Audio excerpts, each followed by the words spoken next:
الحمد لله وكفى وسلام على عباده الذين اصطفى أما بعد قال النبي صلى الله تعالى عليه وسلم البركة مع أكابركم وقال عليه الصلاة والسلام الصبر عند صدمة الأولى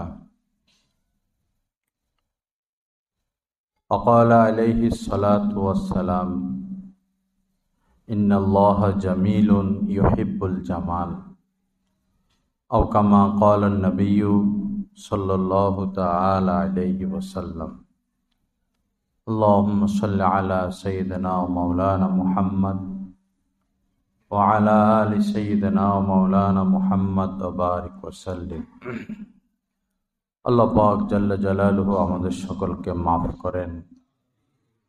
আল্লাহ পাক আমাদের ইসলাহ তাজকিয়া নসিব করে দেন। আল্লাহ পাক জাল্লা জালালুহু আমাদেরকে জাহান্নামের আগুন থেকে বাঁচিয়ে জান্নাতের ফয়সালা করে দেন।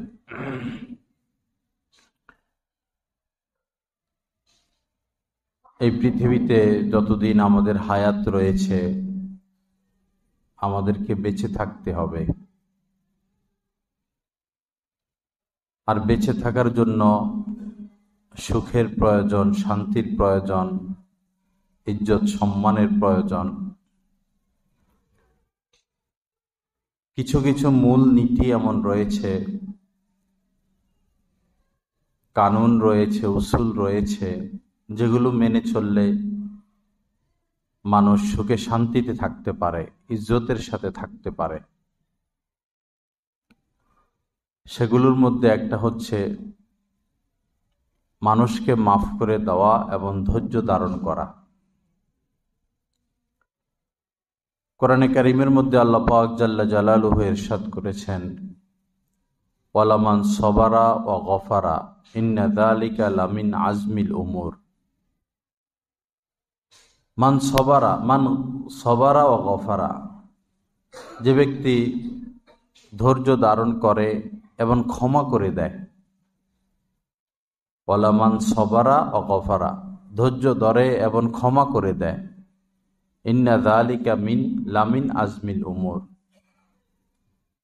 এ দুইটা বিষয় সুউচ্চ পর্যায়ের একটা সিদ্ধান্ত, অর্থাৎ এই দুইটা বিষয় অনেক বড় বিষয়। এটার মধ্যে অনেক কল্যাণ, অনেক সফলতা, অনেক কামিয়াবি এবং সমস্ত সমস্যার সমাধান রয়েছে। ধৈর্য ধরা এবং ক্ষমা করে দেওয়া। আল্লাহ পাক জাল্লা জালালুহু হযরতে দাউদ আলাইহিস সালাতু ওয়াস সালামের নিকট ওহী পাঠিয়েছেন যে তুমি আমার চরিত্রে, আমার স্বভাবে স্বভাবান্বিত হও। আমার স্বভাব, আমার গুণ যেমন, তুমি ওই গুণে গুণান্বিত হও। আর আমার স্বভাব হচ্ছে সবুর, অর্থাৎ অধিক ধৈর্যশীল, ধৈর্য ধারণকারী। আমরা যে সমস্ত অপরাধ করি, অন্যায় করি দিনরাত, আল্লাহ পাক যদি আমাদেরকে ক্ষমা না করতেন তো 5 মিনিটও আমরা বেঁচে থাকার অধিকার পাইতাম না। তো আমরাও যদি দুনিয়ার এই সমস্ত মাখলুকের ক্ষেত্রে ধৈর্য ধারণ করি এবং ক্ষমা করে দিই, তা আল্লাহ পাক যখন এগুলো আমাদের মধ্যে দেখবেন তো খুশি হবেন, সন্তুষ্ট হবেন এবং আমাদের জীবনটাকে সহজ করে দিবেন। অন্য এক আয়াতে কারিমের মধ্যে আল্লাহ পাক ইরশাদ করেছেন খুযিল আফওয়া ওয়া'মুর বিল উরফি ওয়া আ'রিজ আনিল জাহিলিয়া। যে খুযিল আফওয়া, মানুষকে ক্ষমা করে দাও, ক্ষমার এই গুণ অর্জন করো। ক্ষমা আর ক্ষমা, ক্ষমা আর ক্ষমা। খুযিল আফওয়া ওয়া'মুর বিল উরফি, সৎ কাজের আদেশ দাও। চুপচাপ না থেকে চলাফেরা, উঠা বসায় যখন যে পরিস্থিতি আসে, মানুষকে ভালো কথা বলা, এমন না মনে করা যে সমাজ নষ্ট হয়ে গেছে, সব খারাপ হয়ে গেছে, এই কথা বলে বসে না থাকা। নিজেকে তো জাহান্নামের আগুন থেকে বাঁচাতে হবে। এজন্য সৎ কাজের আদেশ করা, করতে থাকা। কে মানলো কে মানলো না সেটা আমাদের বিষয় না। আমাদের উপর দায়িত্ব হলো দাওয়াতি কাজ করা, দাওয়াত দিতে থাকা। ওয়া'মুর বিল উরফি ওয়া আরিদ আনিল জাহিলিয়া। আর যারা মূর্খ, জাহেল, অবুঝ, বেবুঝ, তাদেরকে এড়িয়ে চলা, তাদের সাথে ঝগড়ায় লিপ্ত না হওয়া। দুই চার কথা বললে বলুক, সবর করে নিব। যেমন হযরত আনাস রাদিয়াল্লাহু তাআলা আনহু থেকে বর্ণিত, উনি বলেন যে আমি নবীজির সাথে হাঁটছিলাম কোনো এক রাস্তায়। নবীজির গায়ে একটি চাদর ছিল। এক বেদুইন যাযাবর এসে নবীজির চাদর ধরে খুব জোরে টান দেয়। এতে নবীজির ঘাড়ের মধ্যে দাগ পড়ে যায়, এত জোরে টান দেয়। পরে সে আবেদন করলো যে আল্লাহ পাক আপনাকে যে সম্পদ দিয়েছেন, সেই সম্পদ থেকে আমাকে কিছু দান করার নির্দেশ করুন, আমাকে কিছু দান করুন। সে আচরণ করলো কি আর এই আবেদন করলো কি? তার যেহেতু সাহায্য চাওয়াই উদ্দেশ্য, সে তো ভালো ব্যবহার করা দরকার ছিল তার। কিন্তু নবীজি না রাগ করলেন, না অসন্তুষ্ট হলেন, না ধমক দিলেন, না শাস্তির নির্দেশ দিলেন, বরং নবীজি তার দিকে ফিরে হেসে দিলেন। ওই যাযাবরের দিকে তাকিয়ে হেসে দিলেন এবং যারা ছিল তাদেরকে বললেন যে তাকে কিছু দান সৎকা করো, তার প্রয়োজন মিটিয়ে দাও। এই হচ্ছে হুজুর পাক সাল্লাল্লাহু আলাইহি সাল্লামের আখলাক। তা আমরাও যদি সুন্দর একটা সমাজ গড়তে চাই, সুখে শান্তিতে জীবনযাপন করতে চাই, এই আমাদেরকে অনুসরণ করতে হবে। ধৈর্য ধরা এবং ক্ষমা করে দেওয়া। প্রত্যেক পরিবারের মধ্যেই যিনি পরিবারের প্রধান, পিতা মাতা, উভয়েরই এই গুণ হাসিল করা দরকার, ক্ষমা করা এবং ধৈর্য ধরা। হযরত আব্দুল্লাহ ইবনে মাসউদ রাদিয়াল্লাহু তাআলা আনহু বলেন যে নবীজি পূর্ববর্তী কোন এক নবীর ঘটনা শোনাচ্ছিলেন। পূর্ববর্তী কোন নবীর ঘটনা। ওই নবীর উম্মতেরা তাদের নবীকে এত আঘাত করলো, এত নির্যাতন করলো যে রক্তাক্ত করে দিল। উম্মত নবীকে আঘাত করলো, তো তিনি তার রক্ত মুছতেছেন চেহারা থেকে, আর অভিশাপ বদদুয়া না দিয়ে বলতেছেন আল্লাহুম্মা গফির লিকওমি ফাইন্নাহুম লা ইয়ালামুন। আল্লাহ, আমার এই জাতিকে আপনি মাফ করে দেন, তারা আসলে আমাকে চিনতে পারে নাই, বুঝতে পারে নাই। যদি চিনতে পারতো, বুঝতো, তো তাহলে আমার গায়ে আঘাত করতো না।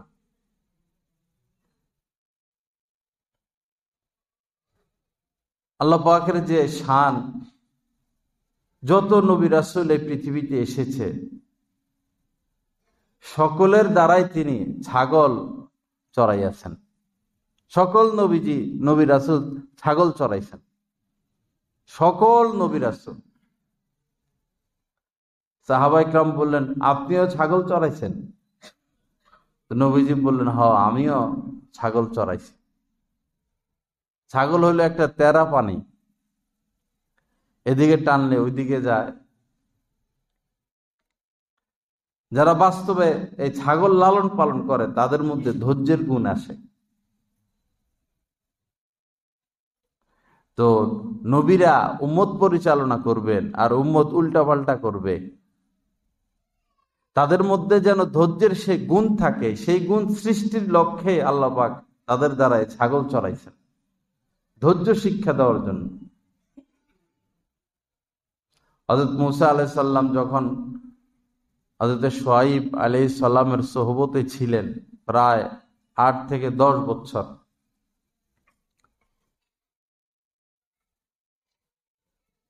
ওই সময় ছাগল চড়াইতেন, বকরি এগুলা।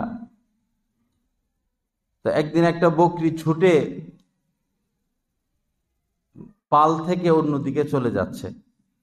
মূসা আলাইহিস সালাম তার পিছে যাইতে যাইতে ছুটতে ছুটতে পা রক্তাক্ত হয়ে গেছে উনার, আর বকরির পাও রক্তাক্ত হয়ে গেছে। পাহাড়ের রাস্তা কাটায় ভরা। অনেক পরে বকরিটা ধরলেন। পরে আমরা হইলে তো একটা লাথি মারতাম, বাড়ি দিতাম, আছাড় মারতাম। তিনি বকরিকে ধরে তার পায়ে কিছু, নিজের পায়েও কাটা লাগছে, নিজের পা থেকে রক্ত ঝরতেছে, সেদিকে লক্ষ্য না করে বকরির পায়ের কাটা খুলতেছেন আর বলতেছেন, আমার প্রতি তোমার দয়া লাগুক না লাগুক, তোমার নিজের প্রতি তুমি একটু দয়া করতে, তুমি তো রক্তাক্ত হয়ে গেছে। তো বকরির সাথে এই আচরণ দেখে ফেরেশতারা ওই সময় আল্লাহ পাকের কাছে অনুরোধ করলেন, আল্লাহ উনি তো নবী হওয়ার উপযুক্ত, ওই সময় উনি নবুয়ত পান নাই।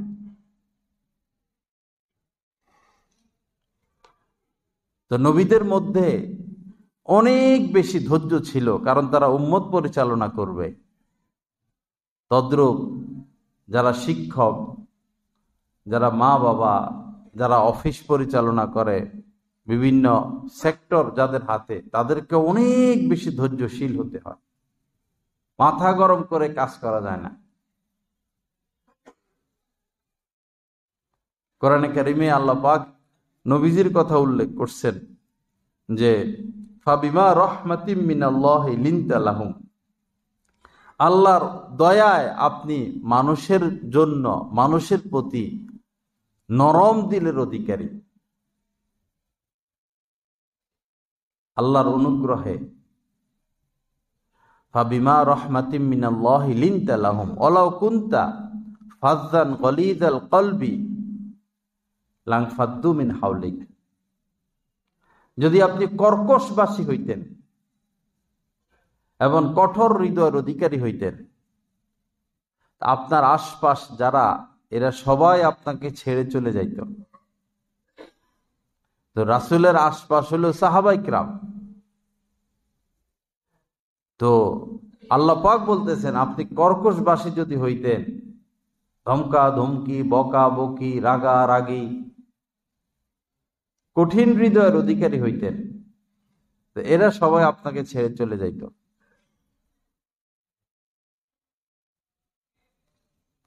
ওয়ালাউ কুনতা ফাজ্জান গলিযাল কলবি লাংফাদ্দু মিন হাওলিক, সুতরাং আপনি তাদেরকে মাফ করে দেন, তাদের জন্য আমার কাছে ক্ষমা চান। ওয়াশাবিরহুম ফিল আমরি, এবং যা করবেন মিলেমিশে পরামর্শ করে করবেন। সুবহানাল্লাহ, কি নির্দেশ দিলেন! ভুল করবে তারাই ভুল করবে, বলতেছেন মাফ করে দেন এবং আমার কাছে ক্ষমা চান তাদের জন্য। আর নবীজি তো সবচেয়ে বড় জ্ঞানী, বুইস্তু মুআল্লিমান, আমি শিক্ষক হিসাবেই প্রেরিত হয়েছি। যার জ্ঞান থেকে তারা শিখবে, ছাত্র সাহাবায়ে কিরাম বলতেছেন, কাজকর্ম করলে তাদের সাথে পরামর্শ করে করেন, এটা শিক্ষা। আমরা নিজেরা নিজেদেরকে মহাজ্ঞানী মনে না করি। ফাওকা কুল্লি যী ইলমিন আলিম, প্রত্যেক যে যত বড় জ্ঞানী হোক তার উপরে কোনো না কোনো জ্ঞানী আছে। একজন ডাক্তার একদম দেশের সেরা, তার উপরও বড় ডাক্তার আছে। একজন আলেম দেশের সেরা, তার উপরও বড় আলেম আছে। উম্মতেরা হযরত মূসা আলাইহিস সালামকে বলেছিলেন যে বর্তমান পৃথিবীতে সবচেয়ে বড় জ্ঞানী কে, বড় আলেম কে? তো হযরত মূসা আলাইহিস সালাম চিন্তা করলেন, যেহেতু আমি নবী রাসূল, তো তাহলে আমি তো জ্ঞানী হব। তো বলছেন আমি সবচেয়ে জ্ঞানী। তা আল্লাহ পাকের কাছে এই উত্তর ভালো লাগে নাই। তখন বলছেন সফর করো, অমুক জায়গায় যাও। হযরত খিজির আলাইহিস সালামের কাছে যাওয়ার জন্য বলছেন, সেখানে গিয়ে কিছু শিখো। হযরত খিজির আলাইহিস সালামের কাছে আসার পর উনি এমন এমন কিছু করছেন যেটা মুসা আলাইহিস সালামের মাথায় আসে নাই। মানে উনার কাছে উল্টা পাল্টা মনে হয়েছে সব। ওনারা নদী পার হবেন, লম্বা কাহিনী, নদী পার হবেন, ওনাদের কাছে ভাড়া নাই। তো যারা নৌকার মালিক এরা বলল আমরা পার করে দিই।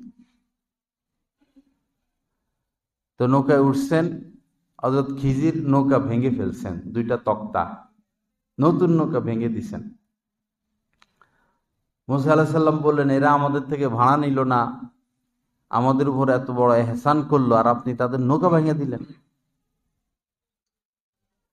আগেই হযরত খিজির আলাইহিস সালাম বলেছেন যে আমার সাথে থাকতে হলে কোনো প্রশ্ন করা যাবে না, চুপ থাকতে হবে। তো উনিও চুক্তি মানছেন যে আমি কোনো প্রশ্ন করব না। কিন্তু প্রশ্ন তো করেই ফেলছেন যে কেন নৌকা ভাঙলেন। তো হযরত খিজির বললেন যে কি চুক্তি ছিল, তোমার সাথে কি শর্ত ছিল, আপনি কোনো প্রশ্ন করতে পারবেন না। ঠিক আছে, আর প্রশ্ন করব না। আবার সামনে গেছেন, অনেকগুলো বাচ্চা খেলতেছে, একটা বাচ্চারে ধইরা পুরা মাথা আলোক করে ফেলছেন, হত্যা করে ফেলছেন। তো হযরত মূসা আলাইহিস সালাম তো শরীয়তের নবী, শরীয়ত বিরোধী কোনো কিছু দেখলে তো উনি বরদাস্ত করতে পারবেন না। তো উনি বললেন, আপনি কেন একটা বাচ্চা হত্যা করলেন? এ বাচ্চাটার কি অপরাধ? তো উনি বললেন যে কি চুক্তি কি ছিল, শর্ত কি ছিল, আপনি তো কোনো প্রশ্ন করবেন না বলছিলেন। আবার সামনে অগ্রসর হলো, হাঁটতে হাঁটতে হাঁটতে হাঁটতে ক্ষুধা লাগছে। পরে একটা গ্রাম, বাড়ি, বললেন আমাদেরকে কিছু খাদ্য দেন, আমরা মুসাফির। তো তারা খাদ্য দিতে অস্বীকার করলো।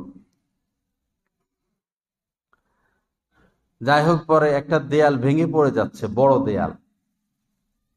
তো হযরত খিজির আলাইহিস সালাম দেয়াল এটা ঠিক করে দিছেন, একাই ঠিক করে দিছেন।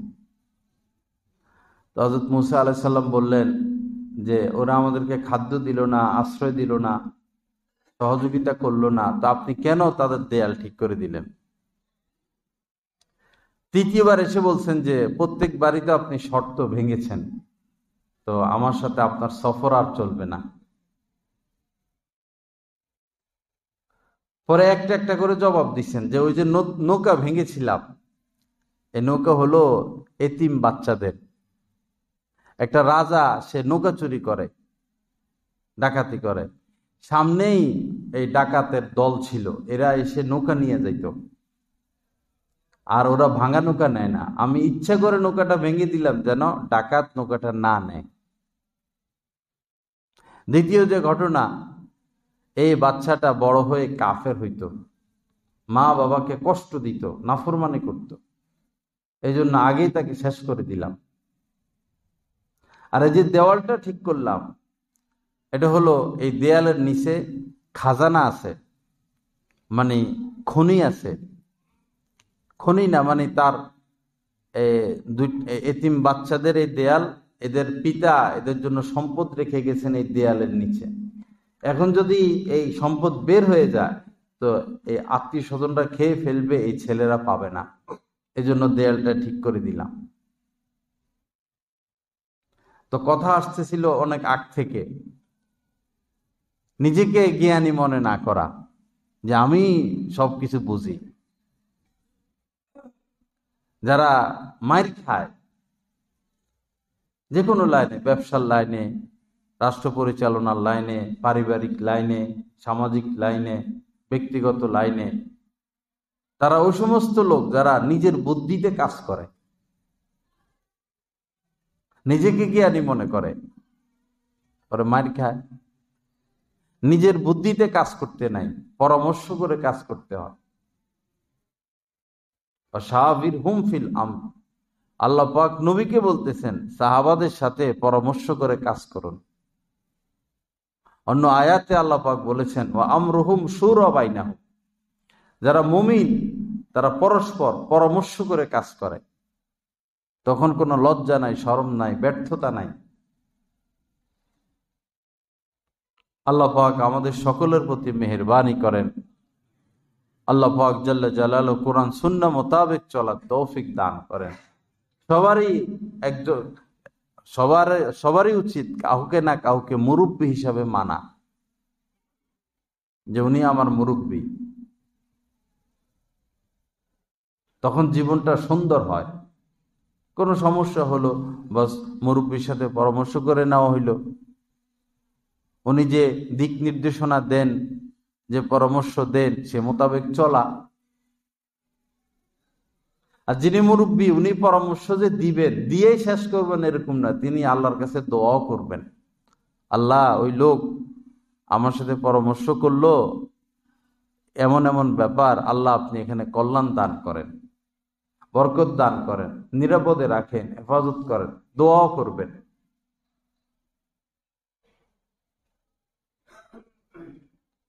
হযরত মাওলানা আশরাফ আলী থানভী রহমতুল্লাহ আলাইহি লিখেছেন, বর্তমান মুসলিম জাতির যে অধঃপতন, মুসলিম জাতি যে নিঃশেষ হয়ে যাচ্ছে, এটা সবচেয়ে বড় কারণ যে তারা আলেমদের সোহবতে যায় না। আলেমদের সোহবত থেকে তারা বঞ্চিত, আলেমদের থেকে দিন শিখে না।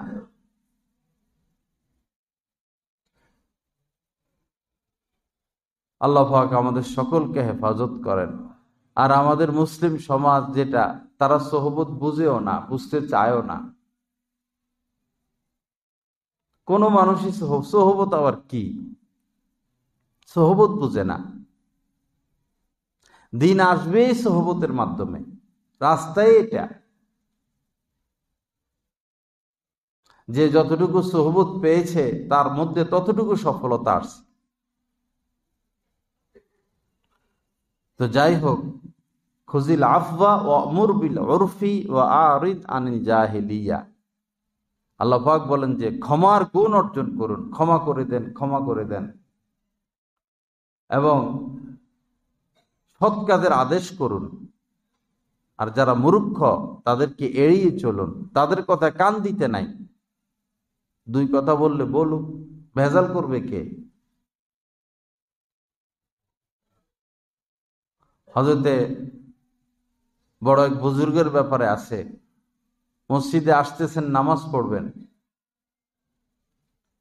তো উপরের থেকে কে ছাই ফালাইছে মাথার উপরে, ময়লা ছাইটাই। তো তিনি উপরের দিকে না তাকিয়ে নিজের শরীরের থেকে ছাই এগুলো সরাইতেছেন আর বলতেছেন আলহামদুলিল্লাহ, আলহামদুলিল্লাহ। সাথী যারা ছিল তারা বলল যে যারা এই ছাইগুলো ফেললো তাদেরকেও কিছু বললেন না, আপনার জামা কাপড় সব শেষ করে দিল, মসজিদে যাবেন, আপনি আরো আলহামদুলিল্লাহ বলতেছেন। তো তিনি বললেন যে আল্লাহ পাক তো চাইলে গরম ছাইও আমার উপর পড়তে পারত। আল্লাহ পাক এই ময়লাযুক্ত ছাই ফেলে আমাকে সতর্ক করে দিলেন, সাবধান করে দিলেন। আমার কি উচিত না শুকরিয়া আদায় করা?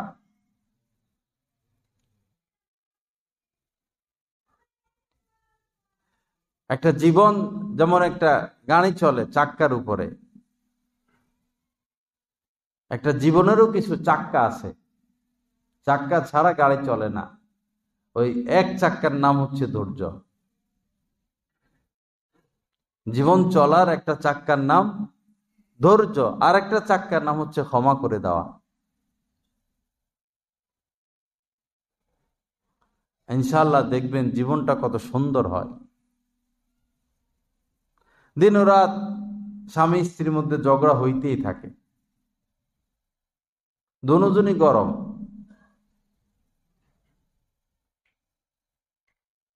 বর্তমান পরিস্থিতি অনেক খারাপ। যাদের একটু সচ্ছল তারা স্বামীর সংসার করতে পারে না, বাপের বাড়িতেই থাকে বা আলাদা থাকে। বড় কঠিন হয়ে গেছে পরিস্থিতি, কাহারও মধ্যে ধৈর্য নাই। কথা শুনতে হবে, হজম করতে হবে। এর দ্বারা ফায়দাও আছে। কেউ যদি আপনাকে কিছু বলে, আপনি আঘাত পাবেন, অন্তরে জর্জরিত হয়ে যাবে অন্তর।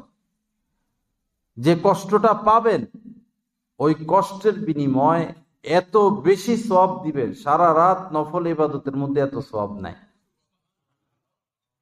কাহারও আঘাত সয়ে নেওয়ার মধ্যে যে সওয়াব, হাসি মুখে মেনে নেওয়া।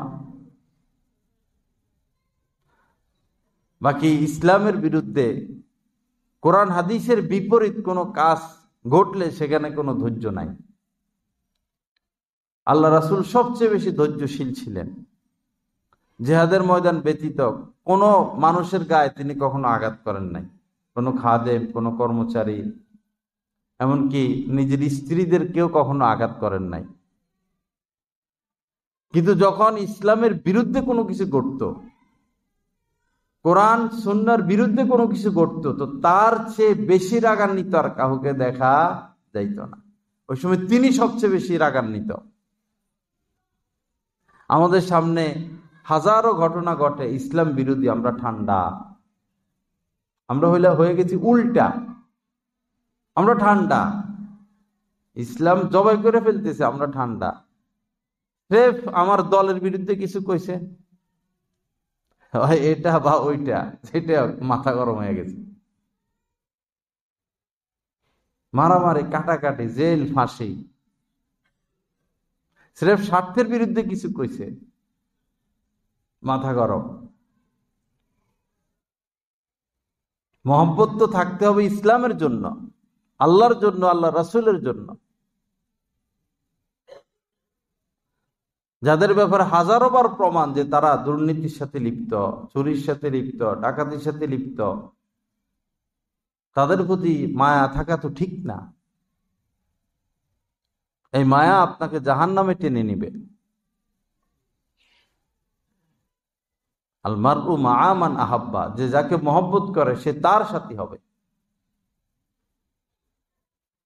আপনার সন্তানটা মোবাইল টিপতে টিপতে টিপতে টিপতে লাইফ বরবাদ করে ফেলতেছে, আপনি কিছুই বলেন না, আপনি ধৈর্য ধরতেছেন। এখানে তো ধৈর্য নাই, এখানে কোনো ধৈর্য নাই।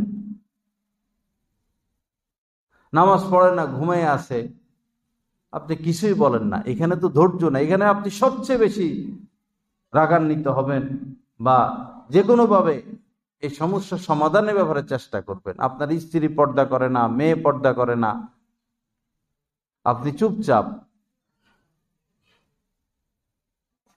এক্ষেত্রে কোনো ধৈর্য নাই। যে কোনোভাবে হোক, যে কোনো উপায় অবলম্বন করে হোক, এই সমস্যার সমাধান করতে হবে। কোন জায়গায় ধৈর্য ধরতে হবে আর কোন জায়গায় ধৈর্য নাই, ওই জ্ঞানটুকু তো আমরা হাসিল করার চেষ্টা করি না। আল্লাহ পাক আমাদেরকে সহি বুঝ দান করেন। আল্লাহ পাক আমাদেরকে কোরআন হাদিস মোতাবেক চলার তৌফিক দান করেন। নবীজি কিছু আনসারী সাহাবাদের কাছে গেলেন, তো গিয়ে বলছেন, তোমরা কি মুমিন? তোমরা কি মুমিন? তো উনারা চুপ ছিলেন। হযরত ওমর রাদিয়াল্লাহু তাআলা আনহু সাথে ছিলেন, বললেন, ইয়া রাসূলুল্লাহ, আমরা সবাই মুমিন। তখন নবীজি বললেন, তো তোমরা যে মুমিন, তোমাদের চিহ্ন কি, আলামত কি, পরিচয় কি? তোমরা যে মুমিন, পরিচয় কি? তো তারা বললেন যে যখন সুখে থাকি শুকরিয়া আদায় করি, যখন সুখে থাকি শুকরিয়া আদায় করি, যখন দুঃখ আসে, কষ্ট আসে, বেদনা আসে, আঘাত আসে, ধৈর্য ধারণ করি আর আল্লাহর ফয়সালার উপর সন্তুষ্ট থাকি। পুরা জিন্দেগি আমাদের সামনে পেশ করা হলো, পুরা জিন্দেগির সফলতা পেশ করা হলো। সুখে থাকলে শুকরিয়া আদায় করি, কষ্ট পাইলে ধৈর্য ধরি। যখন আল্লাহ পাকের যে ফয়সালা, আল্লাহ পাকের ফয়সালার উপরে সন্তুষ্ট থাকি, এই তো জিন্দেগি। কিন্তু আমরা সুখে থাকলে শুকর আদায় করি না, বিপদ আসলে ধৈর্য হারা হয়ে যায়, আল্লাহর কোনো ফয়সালা আসলে এটা সেটা নানান কথাবার্তা, আল্লাহর কাউরে দেখলো না। হাদিস শরীফের মধ্যে এসেছে, ইন্না সাআদাতাল আবদি, বান্দার সফলতা, কামিয়াবি, রেজাহু বিকাযাইল্লাহি তাআলা, আল্লাহ পাকের যখন যে ফয়সালা, সেই ফয়সালার উপর সন্তুষ্ট থাকা। আল্লাহ পাকের ফয়সালার উপর সন্তুষ্ট থাকার মধ্যেই বান্দার সফলতা। হাকিমুল উম্মত হযরত মাওলানা আশরাফ আলী থানভী রহমতুল্লাহ আলাইহি, ওনার খলিফা হযরতে আব্দুল গনি ফুলফুরি রহমতুল্লাহ আলাইহিকে বলছিলেন যে ইখলাসের উপরেও কি কোনো মাকাম আছে, মর্যাদা আছে? ইখলাস সব কিছু আল্লাহর জন্য করা, এই ইখলাসের উপরে কি কোনো স্তর আছে? তিনি বলছেন আমি জানি না। হযরত থানভী রহমতুল্লাহ আলাইহি বললেন ইখলাসের উপরেও স্তর আছে, সেটা হচ্ছে রেজা বিল কাজা, আল্লাহ পাকের ফয়সালার উপরে সন্তুষ্ট থাকা। নবীজির এত উপকার সাহাবারাও করতে পারে নাই, আপন চাচা খাজা আবু তালেব যত উপকার করছেন। আপন চাচা খাজা আবু তালেব যখন নবীজি বন্দী ছিলেন, গৃহবন্দী ছিলেন, এই চাচা ইচ্ছা করে এসে নবীজির সাথে ছিলেন। যখন এই কাফেররা দল বল নিয়ে হামলা করতে আসতো, চাচা সামনে দাঁড়ায় যাইতেন, সন্তানের মতো লালন পালন করছেন। পিতার অভাব এই চাচা কোনোদিন বুঝতে দেয় নাই, পিতা যা করে চাচা তাই করছেন। সফরে নিয়ে যাইতেন, বিয়ে করাইছেন, খরচ দিছেন। তিনি প্রভাবশালী ছিলেন মক্কায়, তার উপরে কেউ কথা বলতে পারত না। কিন্তু চাচা কালেমা হারা হয়ে, কাফের হয়ে দুনিয়া থেকে বিদায় নিছেন। নবীজির এর থেকে বড় কষ্ট আর কি হতে পারে? কিন্তু নবীজি তো আল্লাহ পাকের ফয়সালার উপরে সন্তুষ্ট, রেজা বিল কাজা, আল্লাহর ফয়সালা। একসময় বলেছিলেন হযরত আব্বাস রাদিয়াল্লাহু তাআলা আনহু, নবীজির চাচা, যে আপনি নবী হয়ে আপনার চাচার জন্য কি করলেন? আপনার চাচা কাফের হয়ে দুনিয়া থেকে বিদায় নিলেন। নবীজি বেশি অস্থির হয়ে গিয়েছিলেন, বেশি কষ্ট পাইছেন।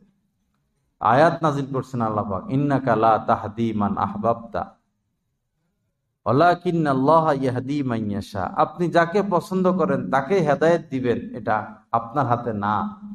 আল্লাহ যাকে চান তাকে তিনি হেদায়েত দেন। রেজা বিল কাজা, আল্লাহর ফয়সালার উপর সন্তুষ্ট থাকা। মা মারা গেছে, আল্লাহর ফয়সালার উপর সন্তুষ্ট। ব্যবসা শেষ হয়ে গেছে, আল্লাহর ফয়সালার উপর সন্তুষ্ট। সন্তান হয় না, আল্লাহর ফয়সালার উপর সন্তুষ্ট। ছেলে হয় না, আল্লাহর ফয়সালার উপর সন্তুষ্ট। অসুখ বিসুখ দূর হয় না, আল্লাহর ফয়সালার উপর সন্তুষ্ট। এটা হচ্ছে জিন্দেগি। তখন শান্তি লাগবে, মজা লাগবে। তো তিনটা কথা, এক হইল ক্ষমা, ধৈর্য ধরা। ধৈর্য ধরা, কোন জায়গায় ধৈর্য ধরবো আর কোন জায়গায় ধরবো না, এই পার্থক্য থাকতে হবে। ধৈর্য ধরা, ক্ষমা করে দেওয়া, আল্লাহ পাকের ফয়সালার উপরে সন্তুষ্ট থাকা। ইনশাআল্লাহ সবাই আমরা সফল হব, কামিয়াব হব, জীবনটা সুন্দর হবে, সুখময় হবে। ঝগড়ায় না জড়ানো।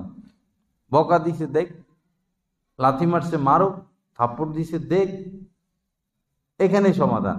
মামলা করতে যাবেন, উল্টা থাপ্পড় দিতে যাবেন, প্রতিশোধ নিতে যাবেন, দরকার কি ভেজাল করার?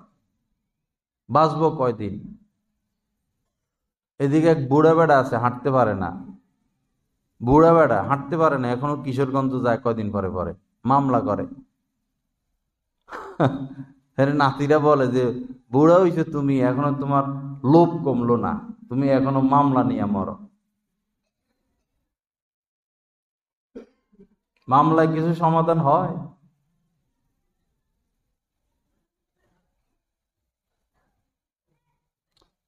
সম্পদের লোভ মারাত্মক জিনিস, মারাত্মক জিনিস। এই যে কাফের রাষ্ট্রে মানুষ যায়, জায়েজ নাই তো, শরীয়ত সম্মত না এটা। নিজের দেশে মুসলিম রাষ্ট্রে যদি চলার মতো অবস্থা থাকে, তো তাদের জন্য বৈধ না বিদেশ যাওয়া, কাফের রাষ্ট্রে যাওয়া। বিশেষ করে ইতালি যে যায়, মরে তো বেশিরভাগ আত্মহত্যার সামিল, আত্মহত্যার মতো। এই নয় যে না খাইয়া মরে এই কারণে যায় না, 20 লাখ 30 লাখ দিয়া যাইতেছে, তো 30 লাখ খাটাইলে তো আপনি দেশে ভালো ব্যবসা করতে পারেন, যেখানে গেলে ইমান ধরে রাখা, ইসলাম ধরে রাখা, তাকওয়া ধরে রাখা মুশকিল। মসজিদ পাওয়া যায় না, নামাজ পড়তে আলেম পাওয়া যায় না, ওই সমস্ত রাষ্ট্রে সফর ইসলাম অনুমতি দেয় না। এরপরে স্ত্রীকে রেখে, সন্তানকে রেখে এভাবে বিদেশে বিদেশে পড়ে থাকা, 4 মাসের উপরে তো কোনোভাবে বৈধতা নাই। হাজার হাজার জিনার কাজ হইতেছে, হারাম কাজ হইতেছে, আমরাই দায়ী। স্ত্রী বাসা নিয়ে থাকে, স্বামী বিদেশে, বাচ্চা আছে অথবা নাই, ঘরে dish line, wifi line, touch mobile, টাকা ভাড়ায়, মহিলা মার্কেটিং করে, এখানে যায় সেখানে যায়, তো সে কি পাপের কাজ করতে পারে না? কে তাকে বাধা দিবে? ইলেকট্রিক কাজ করে ছেলেরা, ফ্রিজের কাজ করে বিভিন্ন বাসায়, আয়সা বলে কয় এই এই কারবার, মহিলারা কয় ইচ্ছে করে আমাদেরকে পাপে জড়াইতে চায়।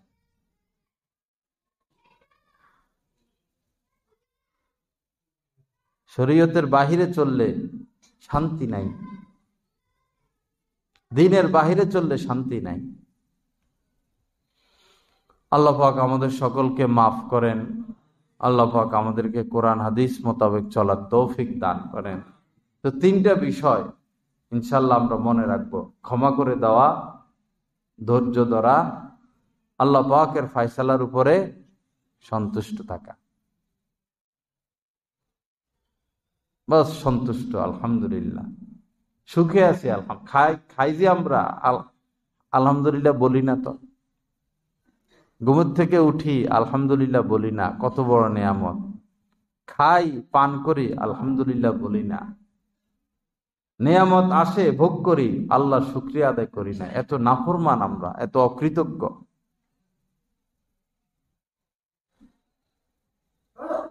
বিপদ আর বেশি দেরি নাই, যেভাবে পাপ হইতেছে, যেভাবে পাপ চলতেছে, বিপদ আর হয়তো বিপদ এখন দেখতেছি ফিলিস্তিনের উপরে, এই দেশে আইসেই গেছে, ধরেন এই দেশে বিপদ, এই সুখ হয়তো বেশি দিন আর টিকবে না।